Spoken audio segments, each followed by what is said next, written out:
என்ன குரூப்? நகருயிர்கள். நகருயிர்கள் நகருயிர்கள்னு சொல்கிறது அவங்களுக்கு என்ன பெயர்? ரெப்டீலியா. ரெப்டீலியான்னு சொல்கிறேன்.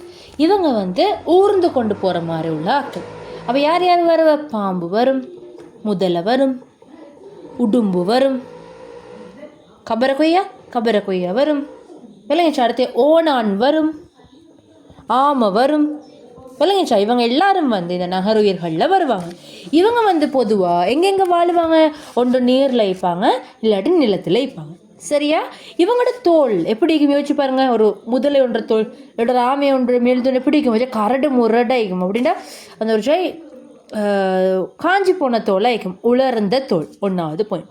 அடுத்தது இவங்களுக்கு இடம்பெயர்வுக்காக வேண்டி சோடியான முன்பின் ஐவிரல் அவயங்கள் காணப்படும். அங்கே நாங்கள் ஐவிரல் அவயம் பார்த்தோமே, இவங்களுக்கு முன்பின் ஐவிரல் அவயங்கள் காணப்பட போகுது. இவங்களோட ஹார்ட் 2 சோனையரையும் ஃபுல்லாக பிரிக்கப்படாத இதய வரையும் கொண்டது. இவங்க சுவாசிக்கிறதுக்காக வேண்டி நுரையீரலை பயன்படுத்துவாங்க. இவங்க மாறும் சூழல் வெப்பநிலை குருதி உடையவங்க. மாறும் இவங்களோட குருதி வெப்பநிலைக்கு ஏற்ற மாதிரி. அடுத்தது இவங்க அகக்கருக்கட்டலை மேற்கொள்வாங்க. அகக்கருக்கட்டல்னா இவங்களோட உடம்புள்ளுக்கு தான் என்ன செய்யும்? இவங்களோட உடம்புள்ளுக்கு தான் அந்த கருவை வச்சுக்கொள்வாங்க இவங்க. சரி, அகக்கருக்கட்டலை மேற்கொள்ளக்கூடியவங்க. இதை தான் நகருயிர்களில் உள்ள பாயிண்ட்ஸ். உலர்ந்த தோல், நுரையீரலால் சுவாசிக்கும் முன்பின் ஐவிரல் அவயங்கள், 2 சோனையரை முற்றாக பிரிக்கப்படாத இதயவரை அகக்கருக்கட்டலை மேற்கொள்ளும்.